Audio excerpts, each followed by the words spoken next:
Hello, hello, hello. Nagbabalik na naman po ang inyong Atigings TV, ang pobreng mananahin ng Antipolo.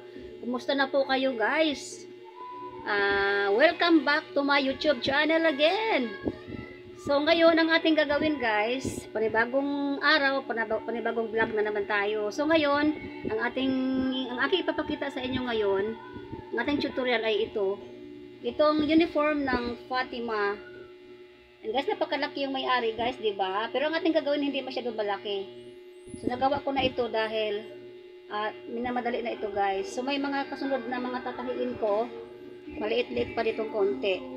So papakita ko po sa inyo kung paano gumawa ng vest at itong blouse natin, mga kananay, at itong ating pencil cut na skirt. Ayan, may hiwa sa likod. Ayan, mga kananay. And then ang harap natin may dart siya dito kabilaan. Ayan. Diba, mga kananay? So ngayon, let's get started, mga kananay. Umpisa na natin. Let's go! Acting TV.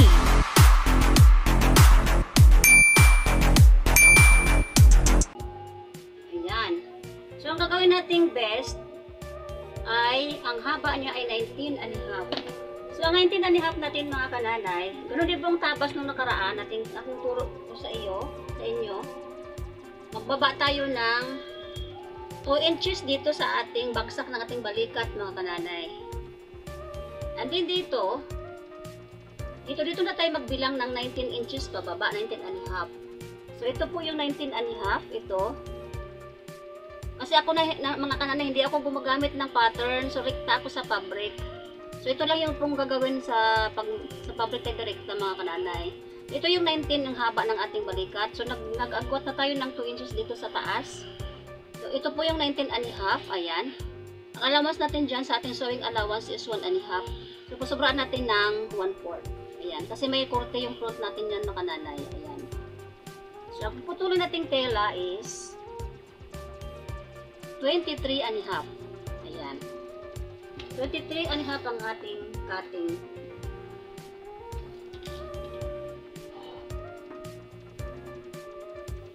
Yan, mga kananay, 23 and a half. So, tuloy-tuloy lang po, mga kananay.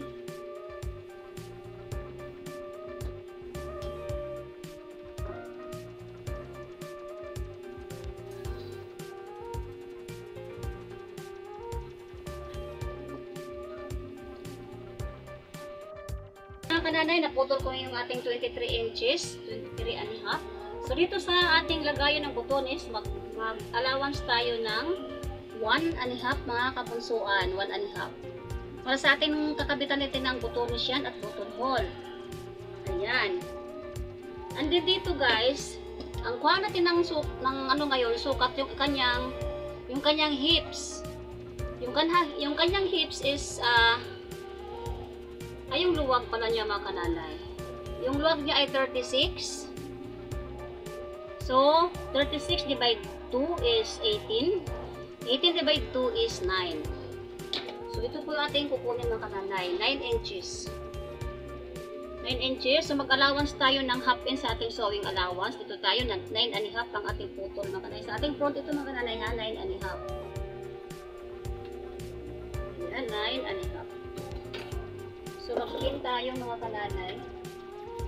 Dahil gagalaw yan mamaya, mga kananay. Mag-pin tayo. Pin natin.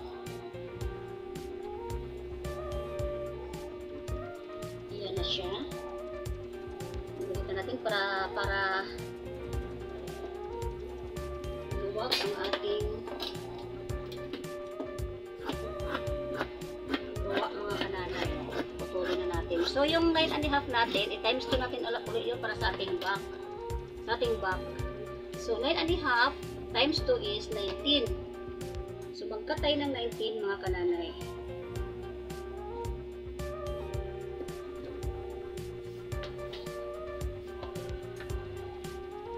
Yan, 19.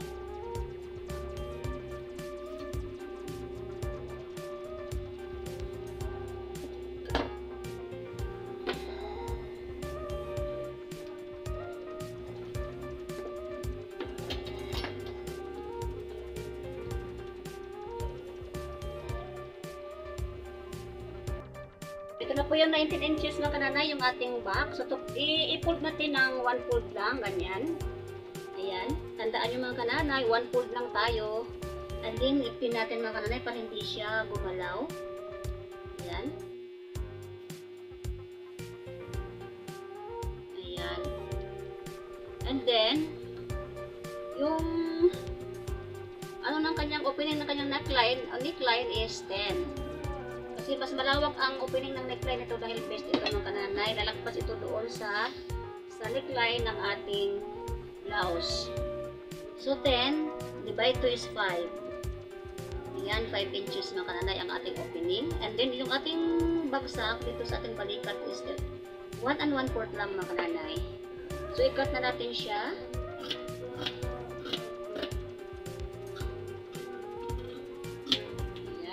And then dito sa bagsak nating balikat ay 1 1/2. Kasi ang finish niyan mga kananay is 2 inches lang. Yan. So 1 1/2. Ikat na natin diretso. Hindi na tayo mag-roller. Marapit lang naman siya. Ganyan mga kananay. And then ang ating front. Tatabasin na natin ang ating front. Tandaan nyo mga kananay na hindi na kayo gagamit ng pattern. Ayan. Ipantay lang natin itong bawat side natin dito. Ganyan, mga kananay. Pati yung haba. So, mag-marking na tayo dito sa ating neckline, ang ating front. And then, baba tayo ng 2 inches, mga kananay. 2 1/4. 2 1/4. And then, ang agwat ng ating butunis is 3 inches. Dalawang 3 inches ang ating gagawin, mga kananay. Tapos, dito tayo sa baba. Ayan, para pagsuot ng nagtatapos ang ating video. Abangan guys ang ating part 2.